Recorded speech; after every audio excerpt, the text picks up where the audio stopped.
అందరికీ నమస్కారం అండి. ఏపీలో డ్వాక్రా సంఘాలకు సంబంధించి భారీ ఊరటను కల్పిస్తూ ప్రభుత్వం ఉత్తర్వులు జారీ చేసింది. ఏపీ మహిళలకు శుభవార్త ఒక్కొక్కరికి 3,00,000. ఆంధ్రప్రదేశ్ రాష్ట్రంలో డ్వాక్రా మహిళలకు ప్రభుత్వం శుభవార్త అందించింది. డ్వాక్రా సంఘాల మహిళలకు ప్రభుత్వం రుణాలు అందిస్తున్న విషయం తెలిసిందే. గ్రూప్ మొత్తానికి కలిపి బ్యాంకు ద్వారా రుణాలను అందిస్తారు. ఇకపై 10 మంది సభ్యులు లేకున్నా బ్యాంకు రుణాలు అందించాలని ప్రభుత్వం నిర్ణయించింది. ఈ మేరకు ఎస్ఎల్బీసీకి ప్రభుత్వం లేఖ రాసిందండి. ఏపీ గ్రామీణ బ్యాంక్ సానుకూలంగా స్పందించింది. కనీసం 8 మంది సభ్యులున్నా సరే రుణం మంజూరు చేయాలని నిర్ణయం తీసుకుంది. ఇక నుంచి 10 మంది సభ్యుల నిబంధనను పక్కన పెట్టి 8 మంది ఉన్నా సరే లోన్ అయితే మంజూరు చేస్తారండి. ఈ నిర్ణయం వల్ల రాష్ట్రంలో 30,000 సంఘాలకు లబ్ధి అయితే చేకూరనుంది.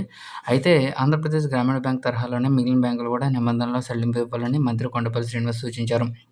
అయితే ప్రస్తుతం ఎవరైతే డ్వాక్రా సభ్యులున్నారో వారందరూ కూడా ఆంధ్రప్రదేశ్ గ్రామీణ బ్యాంకులో సభ్యులైతే ఆంధ్రప్రదేశ్ గ్రామీణ బ్యాంకులో డ్వాక్రా సంఘాలైతే వారికి మాత్రమే ఈ నిబంధన అయితే ప్రస్తుతానికి వర్తిస్తుంది. 8 మంది సభ్యులున్నా సరే ఆంధ్రప్రదేశ్ గ్రామీణ బ్యాంకు లోన్ అయితే శాంక్షన్ చేస్తారండి.